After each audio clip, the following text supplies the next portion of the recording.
Hello friends, ஒரு சூப்பரான snacks recipe பார்க்கலாம். ஒரு கப்பு கோதுமை, கொஞ்சம் உப்பு, ஓமம், அதுக்கப்புறம் மிளகாய்த்தூள், பட்டர் இது எல்லாத்தையும் சேர்த்துட்டு நல்லா கையில் மிக்ஸ் பண்ணிக்கணும். இது எல்லாமே மிக்ஸ் ஆனதுக்கப்புறமா கொஞ்சம் கொஞ்சமாக தண்ணி விட்டு நல்லா சப்பாத்தி மாவு அளவுக்கு பசைஞ்சிக்கணும். ஒரு 1/2 hour போல் ஊறினதுக்கப்புறமா இதை சின்ன சின்ன உருண்டைகளாக போட்டு வச்சுக்கலாம். அதுக்கப்புறமா ஒரு 1/2 ஸ்பூன் போல் கோதுமை மாவு, கொஞ்சம் எண்ணெய் சேர்த்து இந்த மாதிரி நல்லா கலந்து வச்சுக்கலாம். அதுக்கப்புறம் உருட்டி வச்ச உருண்டைகளை ரவுண்ட் ரவுண்டாக திரட்டிக்கலாம்.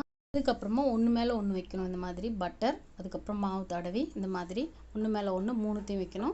வச்சு அதுக்கப்புறமா கொஞ்சமாக அந்த லிக்விட் பண்ணி வச்சுருந்தோம் இல்லையா, அந்த கோதுமை எண்ணெயும் அதை மேலே அப்ளை பண்ணிவிட்டு அதுக்கப்புறமா இந்த மாதிரி இந்த மெத்தடில் மடிச்சுக்கோங்க. மடிச்சுட்டு இந்த மாதிரி பண்ணி கொஞ்ச நேரம் அப்படியே ரெஸ்ட்டில் விட்டுட்டு அதுக்கப்புறமா இந்த மாதிரி சின்ன சின்னதாக கட் பண்ணி மிதமான சூட்டில் எண்ணெயில் போட்டு பொரிச்செடுத்தோம்னா சூப்பரான ஸ்நாக்ஸ் ரெசிபி ரெடி. உங்களுக்கு இந்த ரெசிபி பிடிச்சிருந்தா மறக்காமல் ஒரு லைக் கொடுங்க. சப்ஸ்கிரைப் பண்ணலன்னா சப்ஸ்கிரைப் பண்ணிக்கோங்க. தேங்க்யூ.